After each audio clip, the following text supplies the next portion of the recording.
Astaghfirullahalazim.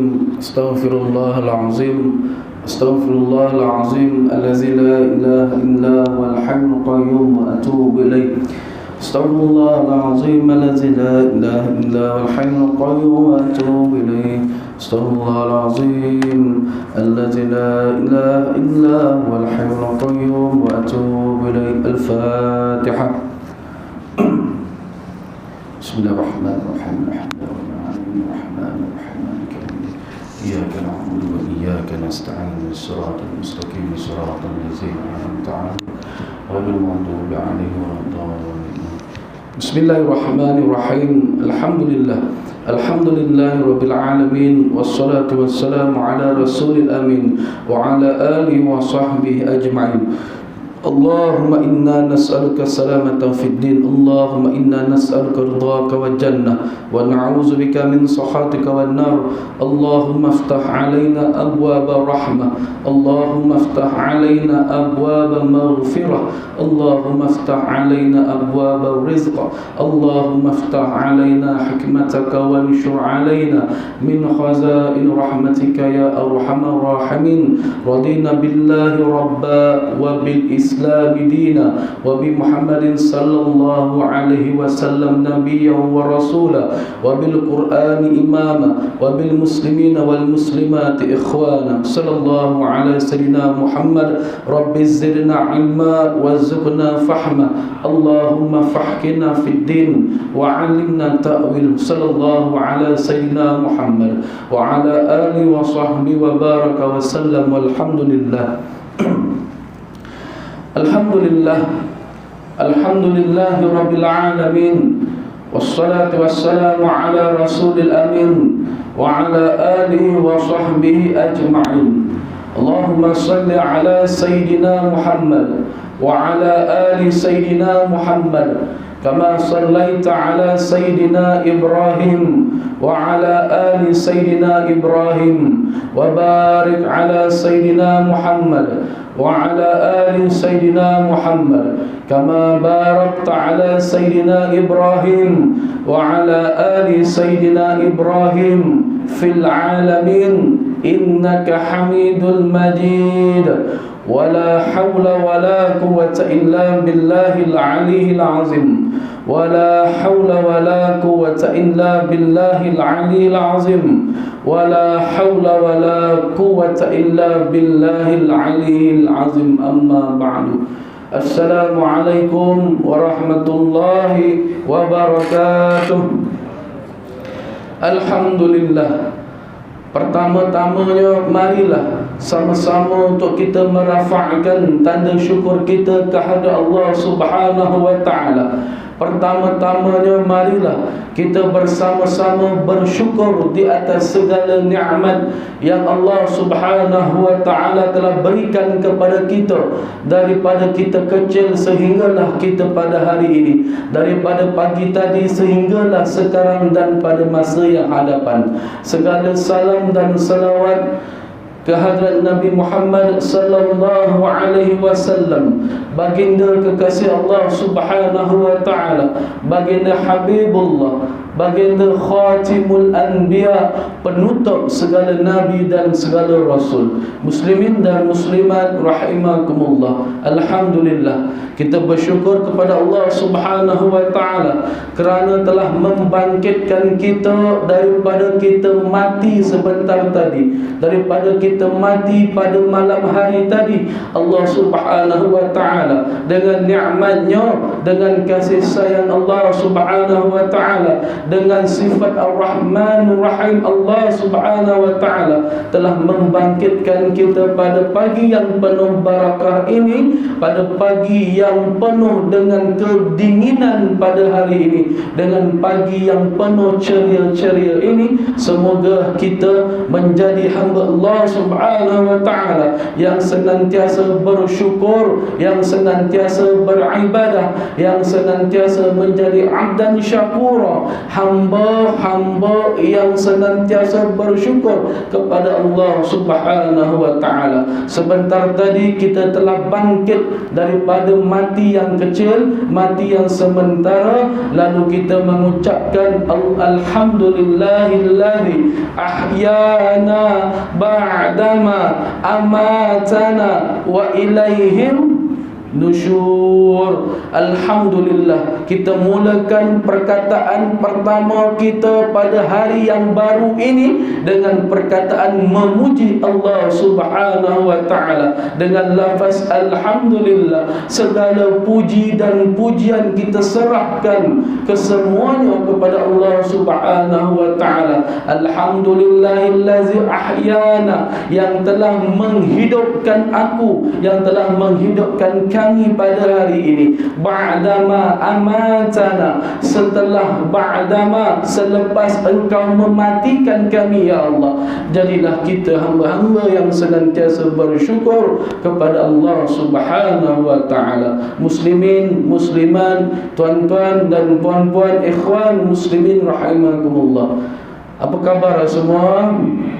Alhamdulillah. Yang saya hormati lagi saya kasih Tuan Pengerusi, Tuan Imam, Tuan Bilal, ahli pengurusan Masjid Asy-Syakirin, tuan-tuan, tuan penghulu, tuan-tuan dan puan-puan, anak-anak, ibu bapa yang dihormati sekalian. Insya-Allah sama-sama pada hari yang penuh barakah ini kita mulakan setiap hari kita mulakan terutamanya pada hari ini dengan solat berjemaah subuh, kemudian kita teruskan dengan kuliah ta'lim. Semoga ianya memberikan sedikit pedoman kepada diri saya dan diri tuan-tuan dan puan-puan yang dikasihi sekalian. Semoga ianya menjadi panduan, menjadi dorongan, menjadi landasan hidup kita di dalam dunia yang sementara ini, dalam dunia yang penuh dengan helah dan tipu daya, dengan dunia yang penuh dengan nikmat dan kesombongan ini. Semoga kita dapat dijauhkan daripada segala sifat yang tercela, sifat yang terkeji, dan kita berdoa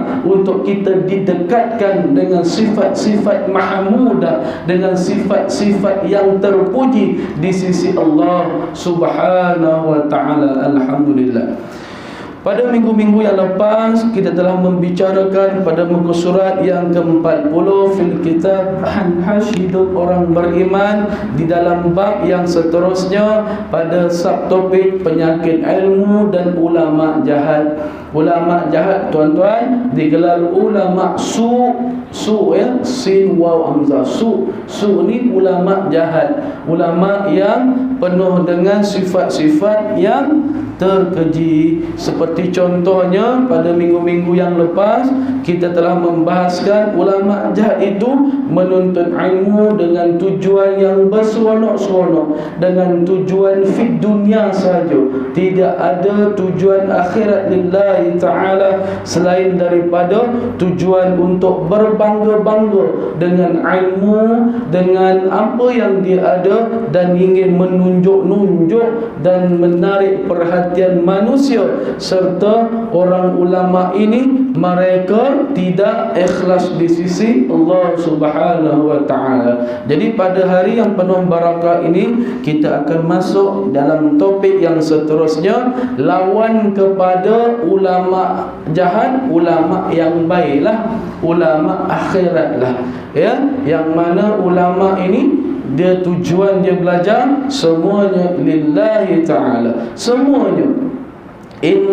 Yang kita berdoakan selalu, inna salati wa nusuki wa mahyaya wa mamati lillahi rabbil alamin la syarika lahu wa bidzalika umirtu wa ana minal muslimin. Doa apa tu? iftitah, ya. Doa yang kita baca di awal pembukaan solat, doa iftitah. Sesungguhnya solatku, ibadahku, matiku, hidupku lillahi rabbil alamin. Tuan-tuan yang dirahmati Allah, kita hidup di atas muka bumi Allah di atas satu vision yang satu, di atas satu mission yang satu, yakni kita wa ma khalaqatul jinna wal insa illa liya'budun. Tidak lain tuan-tuan, tidak lain Allah Subhanahu wa taala menjadikan jin, manusia semuanya untuk beribadah kepada Allah Subhanahu wa taala. Hatta tumbuh-tumbuhan, haiwan ternakan, ikan-ikan di laut, bintang-bintang di langit, semuanya berzikir kepada Allah Subhanahu wa taala, senantiasa mengingati Allah Subhanahu wa taala. Mereka dengan izin Allah, tumbuh-tumbuhan mengeluarkan hasil-hasil tanaman dia, mengeluarkan buah-buahan dia dengan izin Allah Subhanahu wa taala. Haiwan-haiwan ternakan mengeluarkan, melahirkan anak-anak ataupun melahirkan anak-anak binatang itulah kan. Kalau kambing melahirkan anak kambing, kalau lembu melahirkan anak lembu dan sebagainya, untuk tujuan kepentingan kita sebagai manusia di sisi Allah Subhanahu wa taala. Jadi muslimin dan muslimat, kehidupan di atas muka bumi Allah Subhanahu wa taala ini hanyalah mata'ul wurud, hanyalah sementara, dengan penuh dengan mainan, penuh dengan tipu daya. Ingatlah tuan-tuan, bahawasanya hidup dengan akhirat Allah, kita akan menjadi hamba-hamba yang senantiasa bersyukur kepada Allah Subhanahu wa taala. Seperti mana yang kita selalu dengar, yang kita selalu dengar kan, yang kita selalu baca kan, Nabi berpesan kepada kita, ingat 5 perkara sebelum 5 perkara tuan-tuan. Sebelum kita mati ni tuan-tuan, ingat 5 perkara. Ingat 5 perkara sebelum 5 perkara. Sihat sebelum sakit. Allah suruh kita beringat tuan-tuan. Kalau kita dah sakit, macam mana nak pergi solat berjemaah? Kalau kita dah sakit, macam mana kita nak bekerja mencari rezeki di sisi Allah Subhanahu wa taala tuan-tuan? Kalau kita dah sakit, bagaimana untuk kita mengerjakan amal ibadah dengan secara sempurna di sisi Allah Subhanahu wa taala? Muda sebelum tua. Sebelum kita tua ni tuan-tuan, anak-anak, tuan-tuan dan puan-puan, masa kita ada tenaga, semasa kita masih lagi sihat ini, kita senantiasa berusaha, senantiasa mencari amal ibadah di sisi Allah Subhanahu wa taala. Senantiasa untuk kita mencari akan ilmu-ilmu Allah Subhanahu wa taala. Akan kita senantiasa berusaha menambah amal-amalan kita yang hidup di atas muka bumi Allah ini, untuk kita mencari bekalan untuk menuju ke hari pembalasan Allah Subhanahu wa taala. Kita sama-sama berjuang, sama-sama mempertingkatkan amal ibadah kita, supaya timbangan al-mizan kita pada padang mahsyar nanti adalah berat dalam amalan-amalan kebaikan, amalan-amalan yang hasanah, yang baik-baik tuan-tuan dan puan-puan yang saya muliakan. Bukanlah berat amalan-amalan kejahatan dan maksiat di sisi Allah Subhanahu wa taala. Wa na'udzubillahi min zalik. Muda sebelum tua, kaya sebelum miskin. Tuan-tuan yang dirahmati Allah, kaya sebelum kita jatuh miskin tuan-tuan. Dulu waktu kita susah tuan-tuan, kita ada masa untuk beribadah pada waktu malam. Dulu waktu kita susah, kita ada masa untuk kita ingat masjid, ingat surau, ingat musalla. Waktu kita susah dulu, kita tak ada, kita banyak masa untuk mengaji Al-Quran. Tuhan. Tetapi tuan-tuan, kita time susah kita berdoa kepada Allah, ya Allah Engkau kayakan hidup aku ya Allah, ya Allah Engkau murahkan rezekiku ya Allah. Kita bertahajud 1/3 malam, kita tidak tinggal solat hajat, tak tinggal solat witir, tak tinggal solat tahajud, tak tinggal qiyamul lail. Bahkan akan tetapi Allah dah berikan kekayaan kepada kita, kita telah lupa untuk beribadah kepada Allah Subhanahu wa taala. Maka telah mula kita sibuk dengan urusan-urusan duniawi, maka kita telah sibuk dengan urusan-urusan harta benda kita, maka kita telah sibuk sehingga melupakan akan masjid yang hanya berdekatan dengan kita. Maka kita telah lupa untuk membaca Al-Quran yang hanya menjadi perhiasan di dinding-dinding, yang menjadi perhiasan di almari-almari kaca kita, yang hanya menjadi perhiasan dan hantaran ketika pertunangan dan perkahwinan. Tidaklah Allah turunkan Al-Quran itu tuan-tuan untuk dijadikan perhiasan, bahkan untuk kita membaca Al-Quran. May yaqra'ul kalamullah, may yaqra'u kalam min kitabillah. Barang siapa yang membaca satu ayat, satu kalimah daripada kalimah may yaqra'u harfun min kitabillah falahul hasanah. Nabi kata apa tuan-tuan? Barang siapa yang membaca, bukanlah menjadi perhiasan di dinding-dinding di dalam almari rumah kita sampailah tidak dibuka ila yaumil qiyamah. Na'udzubillah. Ingat 5 perkara, sebelum 5 perkara: sihat sebelum kita sakit, muda sebelum kita tua, kaya sebelum kita miskin tuan-tuan. Waktu kita dah dapat harta, kita lupa untuk bersedekah di jalan Allah Subhanahu wa taala. Kita mula lupa daratan, kita lupa jiran kita sedang susah, kita lupa saudara mara kita sedang jatuh miskin, kita lupa akan jiran di hadapan kita yang kais pagi makan pagi, yang kais petang makan petang. Lalu Allah memberikan nikmat kepada kita untuk kita bersyukur tuan-tuan, dan kita mula bersedekah supaya harta kita menjadi barakah di sisi Allah Subhanahu wa taala.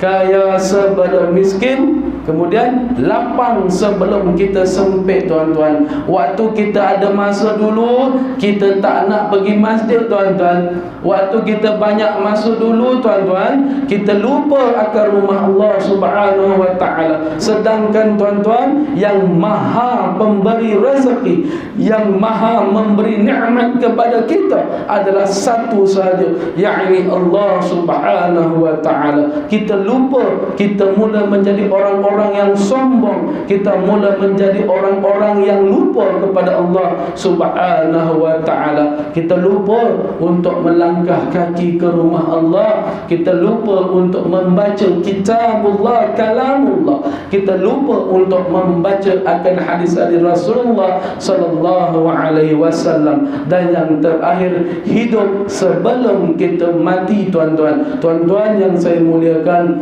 barang siapa kan, kalau kita banyak amalan ni tuan-tuan, hidup sebelum mati ni kita tuan-tuan, marilah sama-sama kita memperbanyakkan amalan-amalan kita supaya malaikat mungkar dan malaikat nakir nanti tuan-tuan, supaya malaikat di sebelah kanan kita malaikat raqibun, dan malaikat di sebelah kiri kita malaikat atidun, mencatat amalan-amalan kita yang baik-baik saja tuan-tuan. Yang belah kanan ni tuan-tuan hanya menulis amalan-amalan kebaikan saja tuan-tuan, supaya malaikat sebelah kiri tak ada tulis apa-apa rekod kita tuan-tuan. Alhamdulillah, insya-Allah. Muslimin dan muslimat, hidup sebelum kita mati. Jadi kita beringat sebelum kita menjadi jenazah, menjadi inna lillahi wa inna ilaihi raji'un. Daripada Allah kita datang dan kepada Allah jua tuan-tuan kita dikembalikan. Kita datang daripada Allah Subhanahu wa taala melalui perantaraan daripada rahim ibu kita secara tidak berpakaian. Kita kembali kepada Allah Subhanahu wa taala juga tuan-tuan. Waktu kita kecil, kita dibalut dengan kain lampin berwarna putih. akan tetapi sama jugalah tuan-tuan, kita kembali kepada Allah Subhanahu wa taala hanya dengan kain kafan berwarna putih juga tuan-tuan. Muslimin muslimat yang saya kasih sekalian, antara sifat ulama akhirat pada muka surat yang ke-41, menjauhkan diri daripada para pembesar, para pemerintah, dan mengelakkan daripada bergaul dengan mereka. Inilah tuan-tuan, di antara satunya ciri-ciri ulama akhirat ini, dia tidak mementingkan jawatan, kan? Dia tidak berdamping secara selalu, secara rapat dengan para pemerintah dan juga kepada di sisi para sultan dan pemerintah. Sebab apa tuan-tuan? Sebab tuan-tuan, kalau kita tengok sejarah Nabi terdahulu, kan, kalau kita ikuti kisah-kisah para sahabat, para tabi'in, para tabi'in, mereka ni tuan-tuan, mereka ni dilantik ni tuan-tuan. Bukan mereka pergi seorang lantik dia dan sebagainya, tapi mereka ni tuan-tuan, mereka ni dilantik oleh Rasulullah sallallahu alaihi wasallam, kan, sebagai penulis wahyu, sebagai wakil di negara-negara yang lain, sebagai pembesar dan sebagainya, berdasarkan kepada ilmu pengetahuan, berdasarkan kepada kepakaran yang mereka ada. Sebab apa tuan-tuan? Sebab kadang-kadang kita takut tuan-tuan, sebagai seorang ulama, kadang-kadang kita takut apabila kita berdamping, kita rapat, kita dilantik oleh para pembesar, kan, menurut kitab ini kita takut-takut segala hujah dan fatwa yang kita keluarkan itu adalah yang tidak betul ataupun yang tidak sahih. Sebab apa? Sebab kadang-kadang kita takut, kadang-kadang kita mengeluarkan suatu fatwa itu hanya untuk kepentingan tertentu sahaja, kan. Kadang-kadang kita mengeluarkan fatwa-fatwa yang tidak sahih untuk memperkuatkan kenyataan para pembesar, para pemerintah. Maka sebaliknya, kita takut sifat ulama akhirat itu tuan-tuan, yang pertamanya mereka itu menjauhkan diri daripada para pemerintah dan para pembesar, serta mengelakkan daripada bergaul dengan mereka. Tuan-tuan yang dirahmati Allah Subhanahu wa taala, mereka ni tuan-tuan, kalau kita tengok kisah para sahabat dulu dilantik ni, mereka ini dilantik. Jadi apabila mereka ni dilantik melalui satu majlis dan sebagainya, musyawarah dan sebagainya, jadi mereka dilantik untuk menyebarkan ajaran Islam. Mereka dilantik, kan, untuk berdasarkan kepada kemampuan mereka, kan, kepada ilmu pengetahuan yang ada pada mereka. Huzaifah radhiyallahu anhu menyatakan, siapa Huzaifah ni tuan-tuan? Huzaifah ni seorang ulama, kan, seorang ulama yang besar, mahir dalam ilmu-ilmu yang berkaitan dengan hadis, kan, fiqh dan sebagainya. Dan dia ni seorang businessman juga tuan-tuan. Kan, kalau kita tengok ni tuan-tuan, sahabat Nabi ni ramai businessman tuan-tuan. Mereka ni bekerja sendiri, kan. Dah lah mereka ni banyak ilmu, kan. Mereka ni ilmunya tinggi, kan. Mereka ini juga ada bisnes. Jadi kita tengok Rasulullah sallallahu alaihi wasallam sendiri pun adalah seorang businessman, kan, seorang peniaga, kan. 1/9 itu datang rezeki kita pun daripada berniaga. 9/10, kan, datang daripada berniaga. Jadi orang-orang berniaga ni tuan-tuan, banyak untung dia, sikit pun untung juga tuan-tuan, kan.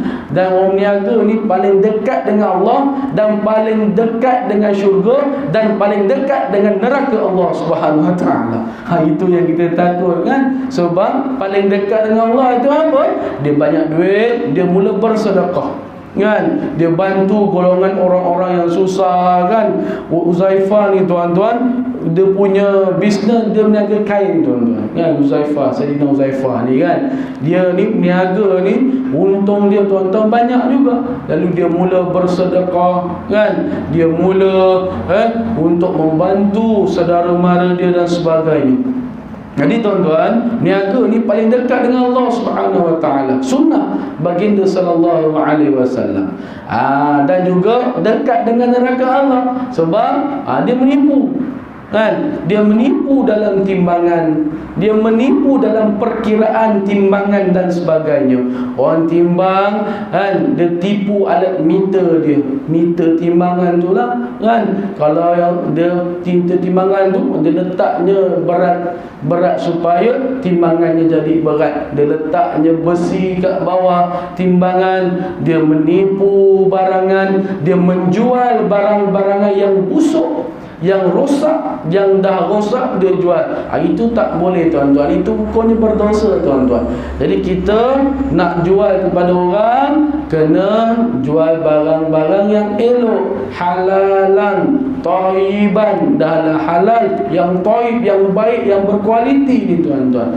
Barulah kita dapat seronok niaga kan. Orang beli dengan kita pun seronok kan. Tak adalah orang takkan datang kedai kita lagi kan. Kalau kita ada kedai makan tuan-tuan, kita berniaga dengan jujur kan. Tiba waktu solat, berhenti, kita solat dulu, utamakan Allah, Allah akan utamakan kita. Kita jaga Allah, Allah jaga kita. Kita jaga perintah Allah, Allah jaga hidup kita. Kita jaga kita. Itu tagline Covid kan.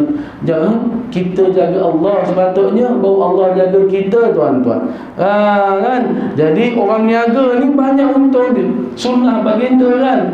Jadi tiba waktu solat, dia berhenti dulu kan. Dia berhenti dulu, dia pergi masjid kan. Tapi hari ni tuan-tuan, ramai kita tak dapat tengok lagi kan. Kedai makan bila waktu puncak tu lah, waktu ramai orang nak beli makan kan. Waktu lunch hour kan, sampai dia lupa azan sedang berkumandang kan. Dia lupa kan. Para sahabat Nabi dulu, kalau dengar je azan, dia lari terus pergi ke rumah Allah, dengan meninggalkan kedai dia, tak berkunci. Dia biarkan harta dia, dia biarkan barang dagangan dia saja. Sebab mereka yakin dengan Allah Subhanahu Wa Taala. Mereka jaga Allah, Allah akan jaga harta benda mereka ni tuan-tuan. Jadi bila tiba waktu solat, kita solatlah tuan-tuan, bergila-gila lah solat kan. Cakap dengan pelanggan, kejap ya 10 minit, kita berhenti solat kejap kan. Kita berhenti solat kejap, mari kita sembahyang ramai-ramai, sediakan tempat solat dan sebagainya kan tuan-tuan yang dirahmati Allah Subhanahu Wa Taala. Jauhilah anda sekalian daripada tempat-tempat yang boleh menimbulkan fitnah kan tuan-tuan yang dirahmati Allah. Kita takut kan tuan-tuan, zaman hari ini zaman akhir zaman tuan-tuan, zaman akhir zamannya, maka banyaklah timbulnya fitnah-fitnah. Nabi kata 1440 hijrah yang lalu kan. Banyak zaman akhir zaman ni tuan-tuan, banyak fitnah-fitnah yang akan berlaku. Macam percakapannya fitnah-fitnah ni kan. Digelar zaman sekarang tak panggil fitnah tuan-tuan, zaman sekarang dipanggil membawang. Membawang tu fitnah lah tuan-tuan kan. Dia membawang saja je, nak membawang tu fitnah lah tuan-tuan. Saja je nak bergosip, gosip tu fitnah jugalah tuan-tuan kan. Habis nak kata apa, bukan kata benar, gosip, nama pun gosip. Kau tahu kan si Senah tu semalam, dia keluar, nampak dia dah mula mengata orang kan. Yang kekurangan diri dia tak nampak, kekurangan orang lain dia nampak. Kan dia nampak kekurangan orang tuan-tuan. Kau tahu si Mail tu semalam, kan dia gimana kau tahu? Tak tahulah, aku dengar cerita. Dia dengar cerita orang, bukan dia nampak, dia dengar cerita orang kan tuan-tuan. Jadi kita ni tuan-tuan, itulah fitnah tuan-tuan.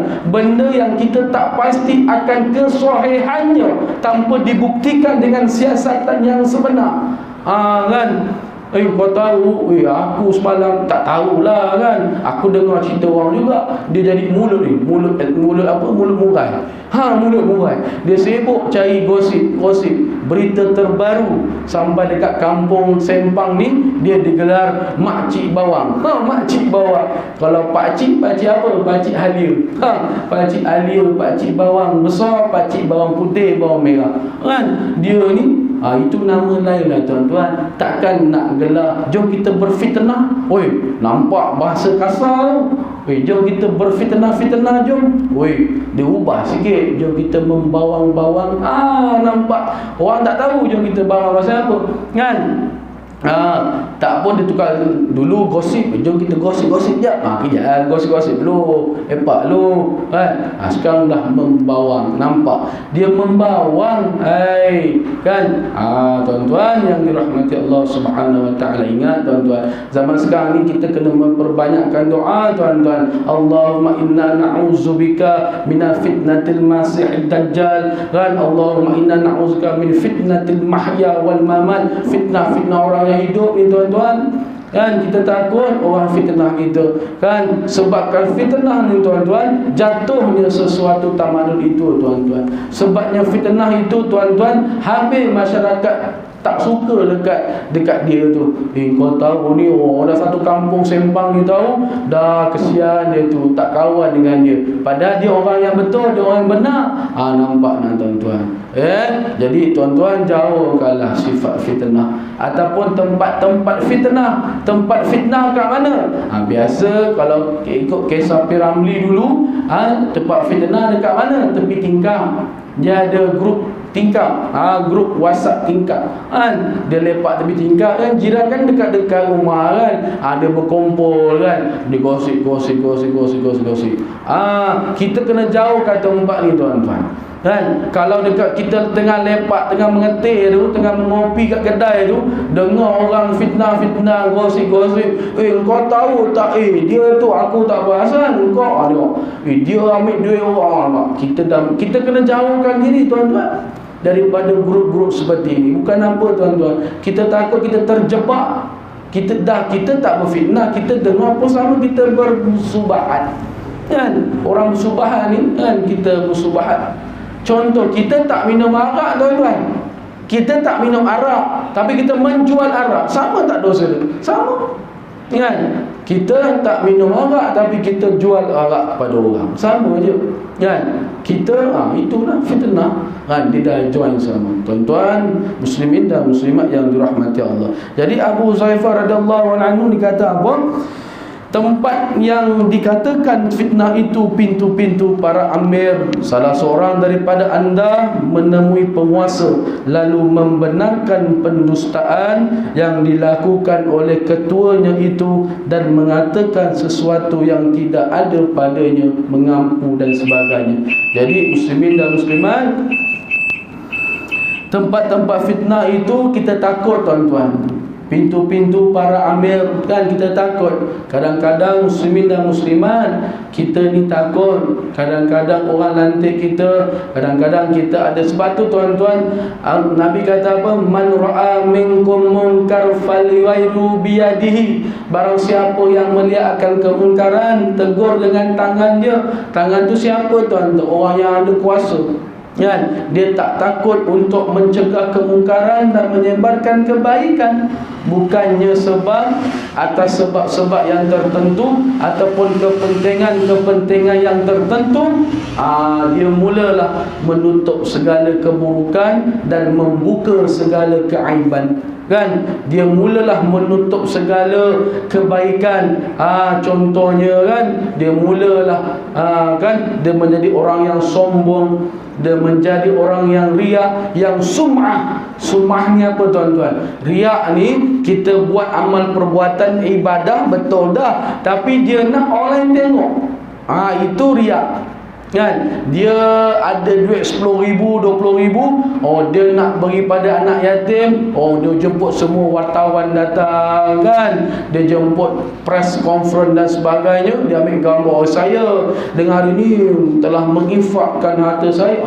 Dia mula riak sebab dia nak tengok orang lain tengok dia. Kalau sum'ah ni pula tuan-tuan, sum'ah ni S-U-M ada koma atas, sum'ah, ain sin mim ain ha. Sum'ah ni tuan-tuan, kita buat amal kebaikan baik dah, tapi kita nak orang lain puji kita. Itu puji. Kalau riak ni, kita nak orang lain tengok amalan ibadah kita. Wah, kita semayang kan.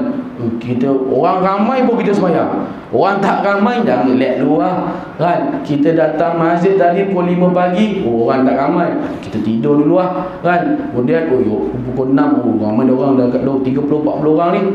Dia buat semayang. Dia semayang sebab nak menunjuk kan. Dia nak bersedekah, dia nak pada orang ramai tengok harta dia kan.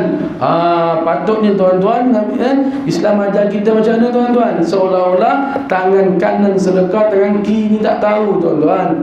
Kita tak tahu, orang lain tak tahu. Kita bersedekah dalam senyap-senyap je tuan-tuan. Tahu-tahu je harta kita orang dah belanjakan di jalan Allah Subhanahu wa taala. Kan? Itu sifat-sifat ulama akhirat kan? Sifat-sifat ulama akhirat, dia tidak riak. Dia tidak riak, tidak sum'ah. Sedangkan dia ni ilmu orang yang alim kan, orang yang alim, banyak ilmu, banyak amalan, tapi dia tak nak orang lain tengok dia. Dia nak biarlah orang yang rapat dengan dia je tahu amal-amalan dia. Dia tak nak menunjuk, hanya kepada Allah Subhanahu wa taala saja, insya-Allah.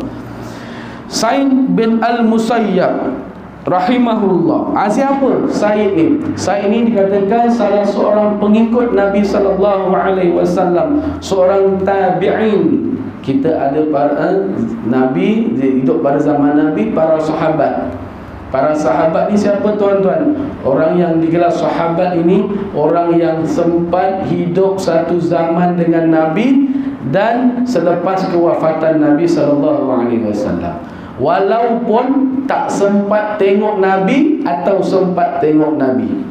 Siapa para sahabat yang tak sempat tengok Nabi tapi sempat hidup zaman Nabi? Siapa? Uwais Al-Qarni, tepat tuan. Uwais Al-Qarni kan tuan-tuan, hidup dia dekat mana? Dekat Yaman sana kan.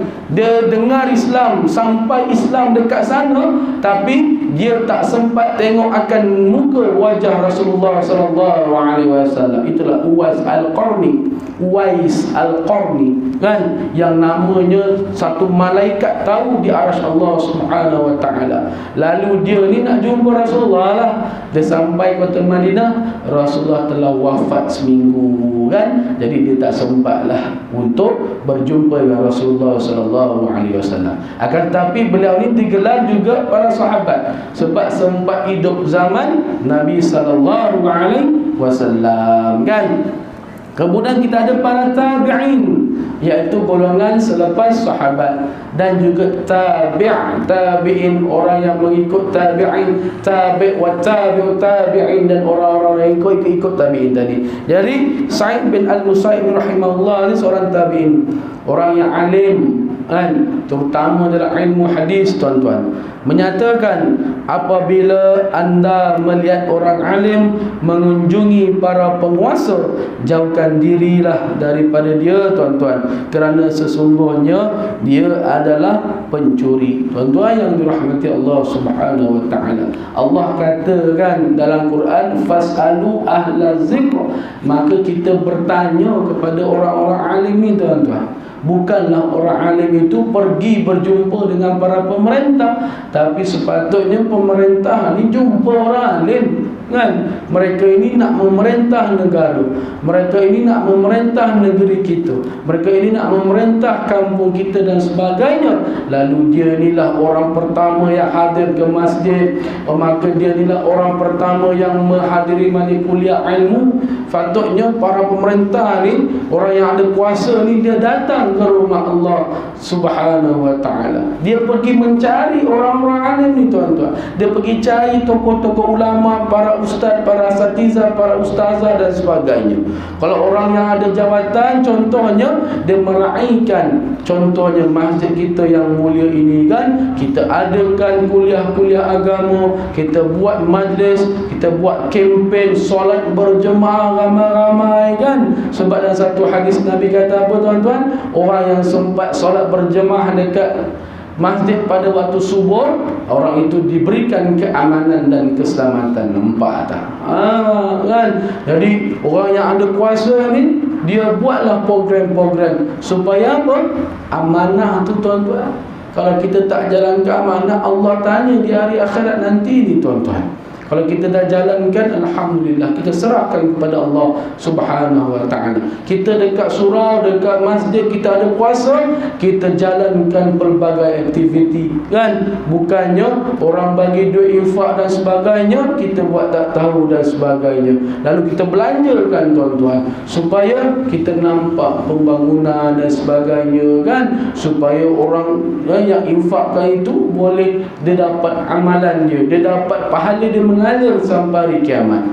Apabila matinya anak Adam itu, maka terputuslah segala amalan-amalan mereka, hatta illa, kecuali 3 perkara tuan-tuan.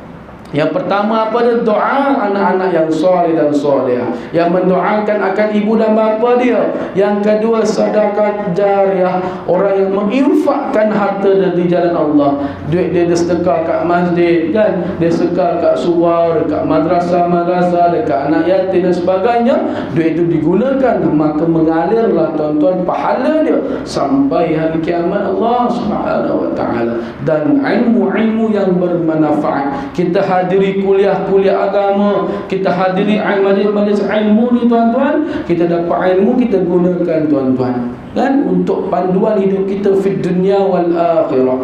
Bukannya tuan-tuan kita pergi kan, kita ada kuasa tapi kita salah guna kuasa kita. Kita ada kuasa tapi kita halang orang dan sebagainya nak buat baik. Lalu tuan-tuan, mereka-mereka ini akan dipersoalkan oleh Allah Subhanahu wa taala di yaumil mahsyar nanti, di yaumil mahsyar nanti tuan-tuan. Setengah tokoh salafus soleh menyatakan anda tidak akan dapat memperoleh dunia mereka melebihi daripada musibah yang mereka timpakan kepada agama mereka, agama anda. Ialah tuan-tuan, apabila kita ni kadang-kadang kan, seorang alim ulama, kita takut ni tuan-tuan, apabila ilmu yang kita ada ini kita takut disalahgunakan. Kita takut kita belajar ilmu banyak-banyak, ilmu agama ni, kadang-kadang bila kita dilantik menjadi seorang wakil ataupun seorang penasihat dan sebagainya tuan-tuan. Tuan-tuan yang dirahmati Allah, dulu zaman Nabi, alim ulama ni diberi keutamaan ni tuan-tuan. Selepas sultan, sultan tu bahasa Arab tuan-tuan, bahasa Melayunya pemerintah lah, ketua negara lah. Sultan kedua ulama tuan-tuan, qadi ataupun mufti. Pertama sultan, pemerintah. Orang nombor 2 selepas sultan, di bawah sultan adalah qadi, orang yang memberi nasihat agama kepada pemerintah. Kita takut ni tuan-tuan, apabila pemerintah kita buat silap kan dan sebagainya lah kan, kita takut nanti sepatutnya kita dilantik sebagai penasihat agama kepada sultan, kepada pemerintah, tapi kita tidak menjalankan akan ilmu yang kita pelajari sebab ada kepentingan dan sebagainya. Itu tak maulah kan. Antara sifat ulama akhirat ialah tidak gopoh dalam mengeluarkan fatwa, dan kalau mengeluarkan fatwa pun akan mengeluarkannya berdasarkan kepada fatwa yang diyakini kesahihannya. Allahu Akbar. Jadi ulama akhirat ni tuan-tuan yang dirahmati Allah Subhanahu wa taala, sifat dia yang ketiga ni tuan-tuan, sifat dia tidak gopoh dalam mengeluarkan fatwa ni tuan-tuan. Kan kadang-kadang bila orang tanya kita, kita terus tanpa memikirkan akan dalil nakli, dalil akli, dalil Al-Quran, dalil hadis dan sebagainya. Kita keluarkan fatwa terus. Oh, benda ni haram, tak boleh jangan buat. Oh, benda ni boleh buat. Kan? boleh ni boleh minum, ni tak boleh minum, kan? Dia mula mengeluarkan fatwa yang tidak berasaskan kepada Al-Quran dan As-Sunnah, kepada ijma' ulama', kepada qiyas dan sebagainya. Hanya secara pendapat peribadi saja muslimin dan muslimat. Kalau kita tengok Imam Malik, tuan-tuan, Imam Malik rahimahullah seorang alim, ulama' besar, digelar ulama' Darul Hijrah, kan? Digelar seorang muhaddisin, seorang tokoh hadis yang banyak meriwayatkan hadis daripada Imam Malik dan sebagainya. Apabila dalam satu kisah diriwayatkan, tuan-tuan, ditanya oleh para pengikut dia, para masyarakat ketika itu, wahai Imam Malik, di sini ada 40 soalan, tuan kena jawab 40 soalan. Soalan berkaitan dengan fiqh, hukum, hakam dan sebagainya. Lalu apa kata Imam Malik ni, tuan-tuan?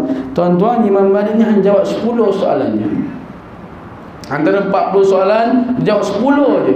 Jadi mana lagi 30? Dia tak tahu. Bukan tak tahu, jawab wallahu a'lam bissawab. Hanya Allah saja yang tahu. Kan? Nampak tak? Seorang alim ulama, Imam Darul Hijrah, seorang muhaddisin yang terkenal, seorang tokoh ilmuwan fiqh dan hadis yang terbilang, sanggup dia cakap, saya tak tahu, serah pada Allah. Tengok, dia ni, dia tak bopoh ni, tuan-tuan. Dalam soal mengeluarkan fatwa ni, tuan-tuan, dia tidak bopoh, kan? Dia tidak, supaya masyarakat dia faham, supaya masyarakat ni dia tahu akan akan fatwa yang ingin dikeluarkan oleh ulama mereka. Dan diriwayatkan ni, tuan-tuan, Imam Malik ni seorang yang kita kenal, seorang yang hebat ni, tuan-tuan. Imam Malik ni sanggup, dalam satu kisah ni, tuan-tuan, dia pergi ke Madinah, tuan, dia tak pakai selipar, kan? Dia tak pakai selipar, tak pakai kasut, sebab dia takut. Para sahabat tanya, kenapa kau tak pakai selipar, Tuan Malik? Sebab kau tahu tak siapa kat bawah? Dia takut Nabi SAW murka kepada dia. Nampak tak?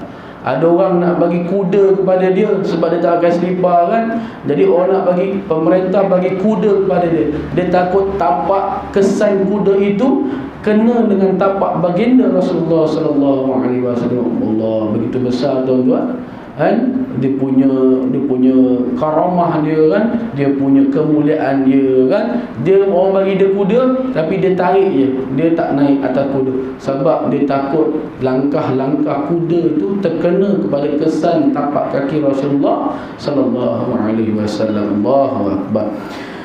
Jadi ulama akhirat ni dia tidak gopoh dalam mengeluarkan fatwa. Sebab itu, tuan-tuan, dekat Malaysia ni kita ada majlis fatwa, kan? Kita ada majlis musakarah, ada mufti, ada timbalan mufti, kan?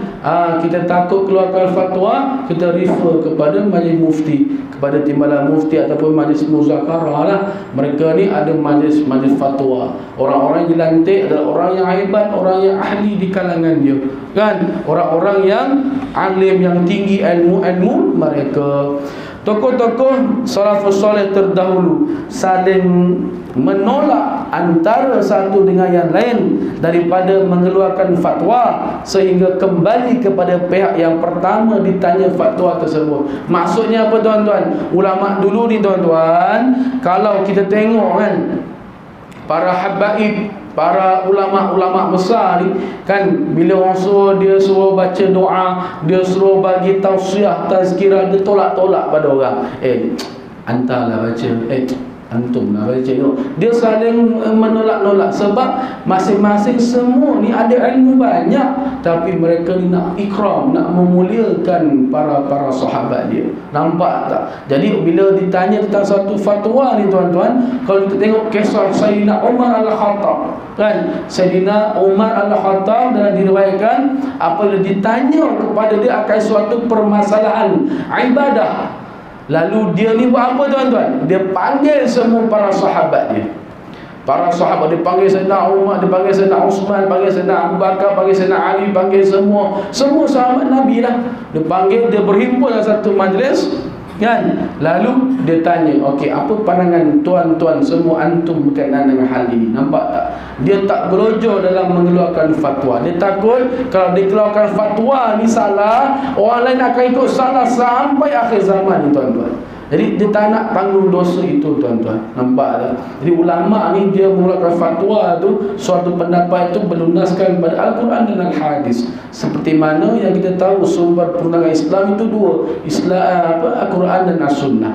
Kan? Dia ikut, dia himpunkan para sahabat untuk kembali mengeluarkan fatwa tersebut. Abdul Rahman bin Abi Layla rahimahullah pernah menyatakan, saya telah bertemu di masjid ini dengan 120 orang sahabat Rasulullah sallallahu alaihi wasallam. Tidak ada seorang pun dalam kalangan mereka yang ditanya tentang suatu hadis atau fatwa melainkan bercita-cita agar saudaranya sahaja yang menjawab pertanyaan itu. Allahu Akbar. Inilah tuan-tuan sifat para ulama akhirat. Mereka ni tuan-tuan, dia tak nak, katakan dalam majlis ini ramai sahabat Nabi sallallahu alaihi wasallam. Orang tanya, wahai sahabat Nabi, apakah hukum bagi situasi ini? Yang si A tak nak jawab. Dia semua orang alim, tuan-tuan. Semua para sahabat Nabi sallallahu alaihi wasallam, orang yang dijanjikan oleh Allah Subhanahu wa taala. Tapi mereka ni tak nak jawab. Dia pas kat B. B ni tak nak jawab. B ni orang alim juga. Kan? Sayyidina Abu Bakar pas dekat Sayyidina Ali.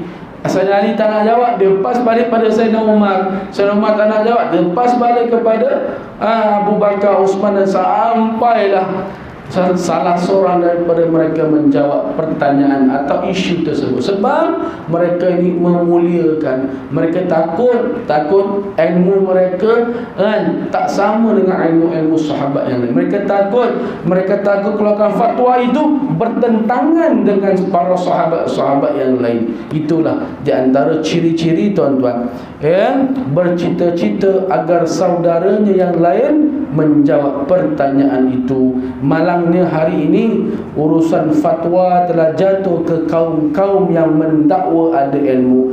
Mereka memberi jawapan dalam persoalan yang besar. Jika dibentangkan kepada Umar Al-Khattab radhiyallahu anhu, sudah tentu beliau akan mengumpulkan kesemua ahli Badar dan meminta pandangan. Ini yang saya cakap tadi, tuan-tuan. Sayyidina Umar ni apabila ada satu permasalahan, ada isu yang timbul, dia kumpulkan semua ahli Badar, orang yang berjuang bersama dengan Nabi sallallahu alaihi wasallam, kan? Dikumpulkan supaya mereka dapat bermuzakarah, dapat berbincang, dapat bermusyawarah. Tuan-tuan yang dirahmati Allah. Sebab itu, tuan-tuan, kalau kita ada masalah, tuan-tuan, musyawarah. Buatlah musyawarah. Musyawarah bahasa Arab, kan? Nabi kata, Allah Subhanahu wa taala kata apa? Wasyawirhum fil amr, dan bermusyawarahlah kalian dalam segala urusan, kan? Bermusyawarah, kan? Masjid kita ni, kita nak buat aktiviti apa? Aktiviti malam ambang kemerdekaan, kan? Baru-baru ni merdeka, tuan-tuan. Berapa ramai di antara kita ni, tuan-tuan, kan? Kita sibuk dengan urusan dunia ni, mengagung-agungkan barat, tuan-tuan. Kan, saya pernah kuliah dan satu kuliah merdeka saya. Kita ni, tuan-tuan, bila sampai merdeka ni, tuan-tuan, kita akan raikan 3 perayaan, tuan-tuan. 3 agama kita sambut. Pertama, bunyi loceng, ting tong, jam pukul 12. Itu agama apa? Agama Yahudi. Yang ada loceng kan Kristian, kan loceng kat gereja. Kemudian tepat jam 12 malam, bunga api pun naik. Itu agama apa, tuan-tuan? Agama Majusi yang menyembah api dan berhala. Mereka menggunakan api sebagai Tuhan-Tuhan mereka. Nampak? Kita dah sambut agama Majusi. Kemudian kita sambut pula dengan konsert reunion, konsert ambang merdeka, bernyanyi semua. Itu agama Nasrani, Yahudi dan Nasrani, kan? Mereka buat konsert. Tengok dekat gereja, ada choir, kan? Ada kumpulan penyanyi, ada kumpulan gereja, dan tengok, kan? Tapi kita lupa bahawasanya nikmat kemerdekaan itu Allah berikan kepada kita hasil titik peluh para ulama, para pejuang pemerintah terdahulu dalam memperjuangkan kemerdekaan negara kita. kan? Tapi hari ini kita sambut dengan konsert-konsert nyanyian. Anak-anak muda mulalah melepak sana sini, memenuhkan dataran-dataran Palawan, memenuhkan dataran-dataran dekat Kelebang sana. Saya tuan-tuan sengaja tuan-tuan, malam mereka tu kebetulan saya ada kuliah dekat Majlis Silat, kan? Bukan kuliah lah sahaja yang jumpa kawan, kan? Daripada Teluk Mas pergi Majlis Silat tu, kalau hari biasa 15 minit je, 10 minit je. Tapi malam mereka tu, malam 1 Ogos hari Selasa, saya ingat hari Selasa malam Rabu saya pergi tu, kan, hampir 1 jam setengah daripada Teluk Mas sampai ke Majlis Silat, hampir 1 jam setengah. Hujan pula turun. Nampak sanggup berhujan orang-orang kita ni tuan-tuan. Sanggup masuklah saya kan, saja je jalan-jalan nak pergi makan dengan rumah, pusing-pusing Melaka, kan? Waktu cuti, waktu tu ada cuti kan, jalan-jalan, kan? Kita tengok berapa ramai di antara kita. Contohnya, saya minta maaf tuan-tuan kepada tuan-tuan yang suka berbasikal. Saya minta maaf kepada tuan-tuan yang suka berbasikal. Basikal ni tuan-tuan, saya minta maaf kalau tuan-tuan terasa kan. 2 minggu lepas ada satu grup berbasikal lalu depan masjid, tak nak cerita masjid mana, kan, waktu solat Jumaat. Hampir 40 penunggang basikal, kayu basikal, wah, dengan pakai seluar ketatnya, dengan perempuan dan lakinya buka aurat dan sebagainya. Waktu tu khatib sedang membaca khutbah. Ini yang saya marah tuan-tuan. Tuan-tuan nak berbasikal silakan, tak ada masalah. Tapi bila waktu masuk solat, sila berhenti solat. Jangan ganggu lalu lintas. Sebab saya hampir pernah accident dengan berbasikal. Sebab saya naik kereta, basikal geng ke depan. Biasalah dah ada geng-geng ni. Ni laluan kita tuan-tuan. Tuan-tuan basikal tak bayar rotek tuan-tuan. Saya kereta saya bayar rotek. Nampak? Sampai kasar tu. Kita bayar rotek kan, setahun 1,000 lebih kan. Kereta 1.8, 1.5, 1,000 lebih. Basikal mana ada bayar rotek? Tapi dia buat jalan tu macam jalan berbasikal. Ini yang saya marah. Nasib baik saya tak sodok dari belakang. Kan? Tuan-tuan yang dirahmati Allah Subhanahu Wa Taala. Jadi, orang basikal ni khatib sedang membaca khutbah. Aduh, saya tengok ini semua Islam ni. Ada yang pakai tudung, geng-geng sebagainya. Nampak mereka tidak menghormati orang sedang membaca khutbah dan sebagainya. Apa salah kau berhenti kejap, bawa plakat satu pergi sembahyang dulu? Sebab tu tuan-tuan kita tengok ramai orang basikal ni accident. Minta maaf cakap, adik saya pun basikal juga. Kalau nak bisa cakap kau berhenti sembahyang, nak basikal malam-malam lepas solat maghrib isyak pergi basikal. Lepas kuliah datang basikal, sanggup hujan panas sanggup basikal tuan-tuan. Masjid yang ada aircon macam ni sejuk, tak nak datang. Ini saya marah, kan? Basikal limo upload dekat status Facebook, dekat Instagram, dekat YouTube, sanggup mengayuh 30 km, kan? 30 km. Rumah kau sebelah masjid kau tak bagi. Ini yang kita salah tuan-tuan. Mentaliti kan. Basikal bagus, silakan. Al-aqlu salim fi jismi salim. Akal yang sihat datang tubuh badan yang sihat. Silakan basikal. Selepas asar tak ada kuliah, pergilah basikal 1 jam 2 jam. Maghrib baliklah. Jangan sampai maghrib kau bantai sampai ke 12 malam, kan? Lepas kuliah isyak, lepas solat isyak, boleh jom basikal 1 jam 1 jam. Silakan, tak ada masalah. Time tu kereta pun tak banyak kan, dah malam kan. Ini petang-petang waktu-waktu macam ni kan. Ini yang saya memang saya minta maaf lah tuan-tuan kalau tuan-tuan suka berbasikal, kan. Tapi itulah hakikatnya tuan-tuan. Sekali trend kan, trend berbasikal. Jadi tuan-tuan yang dirahmati Allah Subhanahu Wa Taala, hati-hati tuan-tuan dia. Bawa basikal tu hati-hati. Dah tak ada side mirror. Tak ada side mirror tuan-tuan. Tak ada side mirror. Kita motor ada side mirror, kan? Jadi tolonglah, kan, hormati pengguna yang lain. Sebab itulah saya ni hampir accident tu, fobia sikit. Minta maaf tuan-tuan. Sebab saya fobia sikit, takut terlanggar basikal. Yang teruknya yang si penunggang kereta sakat cala depan je, tapi kita takut berlaku apa-apa, kan? Satu hari berkilometer, 30-40 kilometer kita pergi jalan. Tapi masjid sebelah rumah tak sanggup bagi. Dulu ada viral kan, tak saya 2 minggu lepas ada viral dekat Facebook dengan kat YouTube. Ada seorang ustaz ni, dia kata berbasikal 30-40 km kau sanggup jalan berpanas berhujan. Masjid sebelah rumah kau tak sanggup pergi. Itu dululah, bukan saya cakap, orang tu cakap. Kan? Antara sifat ulama akhirat itu, kebanyakan perbahasan mereka tertumpuk pada ilmu tentang perkara yang boleh merosakkan amalan. Nampak? Kan? Mereka ini membincangkan perkara-perkara yang boleh merosakkan amalan.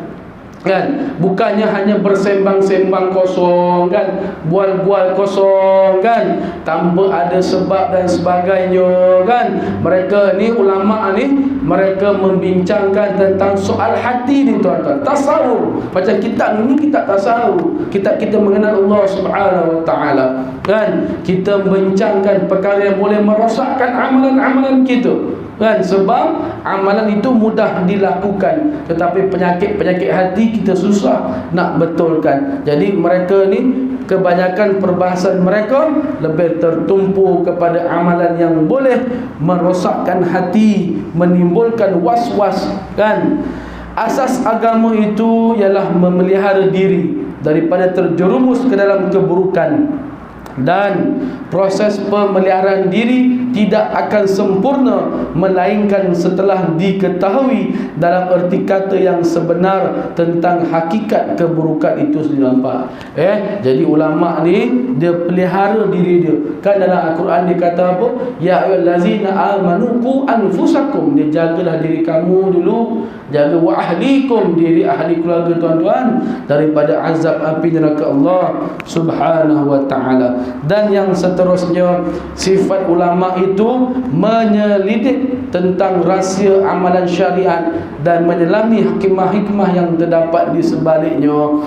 Jika tidak mampu untuk meninjau sebab dan alasan, cukup dengan serah kepada hukum syarak dan sebagainya. Itu sifat ulama, yang mana dia selidik dulu, akan dia siasat, akan dia mengetahui akan rahsia-rahsia amalan sebelum dia sampaikan. Itu tugas ulama, tuan-tuan. Dia menyampaikan akan hukum hakam yang terbaru dan sebagainya, akan istinbat hukum dan sebagainya, Dia menyampaikan ilmu-ilmu, yang berkaitan dengan hikmah-hikmah yang terdapat di sebaliknya, tuan-tuan. Dan yang terakhir, antara sifat ulama akhirat itu menjadi para sahabat dan tabi'in sebagai ikutan dalam mengelakkan diri daripada terlibat dalam rekaan agama. Tuan-tuan, ini yang paling penting. Jadikan Rasulullah SAW sebagai uswatun hasanah, sebagai ikutan yang terbaik. Tuan-tuan ingat tak dulu waktu bulan 4, bulan 5 kan, ada viral kan? Saya suka tengok viral ni. Tengok viral apa? Ada apa? Allah, yang budak lelaki tu orang kata dia Tuhan. Kan ada satu Tuhan BTS, orang Korea. Ada satu grup WhatsApp BTS.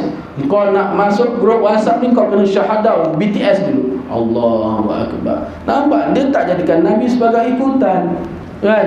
Ulama akhirat ni jadikan Nabi, para sahabat sebagai ikutan dia. Sebab itu tak terikut-ikut dengan media barat, dengan TikTok dan sebagainya. Saya marah tu main TikTok, kan? Sebab TikTok lah ada bercumbu-cumbuan di media sosial. Seorang anak artis kan, tengok berzina di dalam media sosial. Sebab TikTok jugalah itu adalah sebahagian daripada rancangan jahat kaum Yahudi untuk menyesatkan dan melalaikan umat-umat Islam, tuan-tuan. Kan? Sebab lagu dulu ada Smule kan, nyanyi dekat alam maya. Nyanyi, bukan kau berzikir, kan? Menyanyi Smule kan? Dia menyanyi, mendedahkan aurat, kan? Mendedahkan suara yang aurat perempuan, kan? Ini yang kita tak nak ni, tuan-tuan. Kadang-kadang kita tahu, alah ustaz sekadar nyanyi je pun. Ya, sekadar nyanyi, tapi melalaikan, kan? Ustaz lah, moden lah sikit ustaz, kan? Takkan TikTok tak boleh. Kau dalek lah, api neraka tu panas sikit je, kena sikit je, kan? Boleh lah rasa sikit api neraka tu, kan? Dia membolehkan apa yang tidak boleh, kan? Kadang boleh, kan? Gunakan media sosial tu sebagai berdakwah, bagus, alhamdulillah. Kan? TikTok tu untuk berdakwah, bagus, teruskanlah usaha baik, kan? Yang baik-baik kita ikut, yang tak elok tu, itu yang timbulnya fitnah, kan? Amalan berdakwah, video berdakwah kau tak nak sebarkan, tapi bila viral, bercumbu-cumbuan, satu dunia tahu, Satu Malaysia tak sampai sengaja, sampai 10 minit tahu, oh dia ni anak artis ni. Nampak semua orang tahu. Oh, anak artis apa? Saya tak nak sebut lah artis mana. Dah tahu sendirilah kan. Tengok dia tahu kan, sebab media sosial kan. Jadi tuan-tuan, gunakan media sosial tu sebagai sebagai apa? Sebagai medium untuk kita berdakwah, sebagai medium untuk kita menyebarkan ajaran-ajaran Islam yang cantik, yang murni ini tuan-tuan. Dan janganlah kita salah gunakan kan nikmat Allah Subhanahu wa taala. Seperti mana firman Allah Subhanahu wa taala, fa bi ayyi ala'i rabbikuma tukazziban. Nikmat mana yang Allah Subhanahu wa taala berikan kepada kita yang telah kita dustakan kan. Jadi muslimin dan muslimat, setakat itu saja kuliah kita pada hari yang penuh barakah ini. Minta maaf ya tuan-tuan, yang baik datang daripada Allah Subhanahu wa taala, yang buruk saya minta maaf, terkasar bahasa, terasa hati, mohon sangat maaf. InsyaAllah jujurlah dalam kita berjaga, InsyaAllah walaupun pahit kan.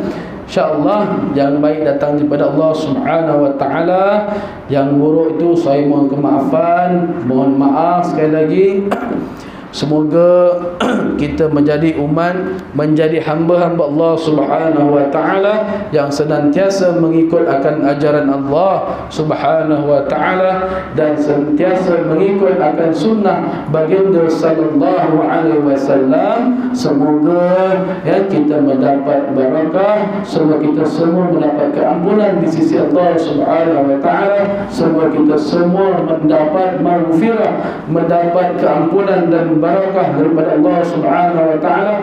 Semoga kita mendapat taufik dan hidayah daripada Allah Subhanahu wa taala, dan semoga yang mana-mana memohon daripada Allah Subhanahu wa taala, Allah memakbulkan permintaan-permintaan mereka. Semoga yang mana sakit-sakit, Allah Subhanahu wa taala menurunkan syifa, kesembuhan kepada mereka. Kepada siapa yang berhajat, Allah memakbulkan hajat-hajat mereka insya-Allah. Al-Fatihah.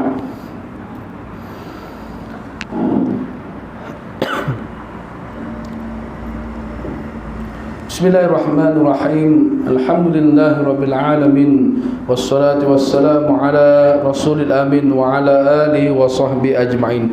Allahumma inna nas'aluka salamatan fid din, Allahumma inna nas'aluka ridhaka wal jannah wa na'udzubika min sakhatika wan nar. Allahumma innaka 'afuwun karim tuhibbul afwa fa'fu anna. Allahumma inna nas'aluka ridhaka wal jannah wa na'udzubika min sakhatika wan nar. Allahumma innaka 'afuwun karim tuhibbul afwa fa'fu anna. Allahumma inna ala zikrika wa syukrika wa husna ibadatik. Allahumma inna ja'alna minan najihin wal faizin wal muntafi kul imtihan fid dunya wal akhirah. Allahumma inna na'udzubika min azabil qabr wa na'udzubika min azabi jahannam wa na'udzubika min fitnatil mahya wal mamat wa na'udzubika min fitnatil masih dajjal. Allahumma inna na'udzubika min ilmin la yanfa wa min qalbin la yaghsha wa min nafsin la tashba wa min du'ain la yustajabu lah. Rabbana la tuzigh qulubana ba'da idh hadaytana wa hab lana min ladunka rahmah innaka antal wahhab. Rabbi ij'alna muqimas salata wa min zurriyyatina rabbana wa taqabbal du'a. Rabbi zidna ilma warzuqna fahma. Allahumma fahkina fid din wa 'allimna ta'wil. Allahumma iftah 'alaina abwaaba rahmah. Allahumma iftah 'alaina abwaaba maghfirah. Allahumma iftah 'alaina hikmataka wa anshur 'alaina min khazaini rahmatika ya arhamar rahimin. Jazallahu 'anna sayyidina Muhammadan sallallahu alaihi wasallam ma wa ahlu. La ilaha illa anta subhanaka inna kunna minaz zalimin. لا إله إلا أنت سبحانك إنا كنا من الظالمين لا إله إلا أنت سبحانك إنا كنا من الظالمين ولا حول ولا قوة إلا بالله العلي العظيم والحمد لله سبحانك اللهم وبحمدك أشهد أن لا إله إلا أنت أستغفرك وأتوب إليك بسم الله الرحمن الرحيم والعصر إن الإنسان لفي خسر إلا الذين آمنوا وعملوا الصالحات وتواصوا بالحق وتواصوا بالصبر إلى اللقاء ومع السلامة sehingga kita bertemu lagi dan kita diberikan keamanan kesejahteraan. Wassalamualaikum warahmatullahi wabarakatuh.